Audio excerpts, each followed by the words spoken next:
আলাইকুম রাহমাতুল্লাহি ওয়া বারাকাতুহু। আল্লাহ তাআলা কিন্তু সবই জানেন যে কে জান্নাতে যাবে আর কে জাহান্নামে যাবে। এই জিনিসটি আল্লাহ তাআলা সব জানেন। তারপর আল্লাহ তাআলা ইচ্ছা করলে জান্নাতীরাকে জান্নাতে দিয়ে দিতে পারতেন এবং জাহান্নামীরাকে জাহান্নামে দিয়ে দিতে পারত। এতে কোনো লং সময় যে 50,000 বছর ধরে যে আল্লাহ তাআলা কাল হাসরের মাঠে কিয়ামতের মাঠে মানুষের হিসাব কিতাব নেবে, বিচার করবে, একমাত্র শুধুমাত্র এটা ইনসাফের কারণে যে আল্লাহ তাআলা কাউকে ঠকাবে না। আল্লাহ তাআলা কারো প্রতি ইনসাফবিহীন কাজ করবেন না। ইনসাফের ভিতর যেন সব কিছুই ফায়সালা হয়, কেউ যাতে না ঠকে যায়, কেউ যাতে না হেরে যায়। এই জন্য আল্লাহ তাআলা ইনসাফের বিচার সেই দিনকে করবে। আল্লাহ তাআলা জান্নাতি জাহান্নামীকে চিনার পরও এই ইনসাফের বিচার করবে 50,000 বছর ধরে।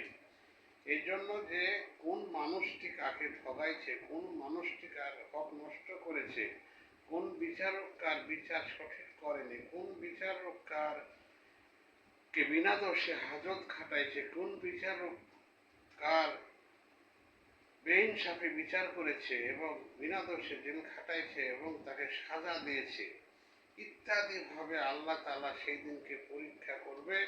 সেই দিনকে বিচার করবে যে কে দোষী, কে বিনা দোষী, কে বিনা দোষে কাকে জেল খাটাইছে, জুলুম করেছে, অত্যাচার করেছে, কার হককে নষ্ট করেছে, ইত্যাদি ভাবে সে টাকা পয়সা ধন দৌলত সঠিকভাবে খরচ করেছে কিনা, হক পথে খরচ করেছে কিনা, ইত্যাদি ভাবে তাকে পরীক্ষা করার জন্য সেই দিনকে তন্ন তন্ন করে বিচার করা হইবে।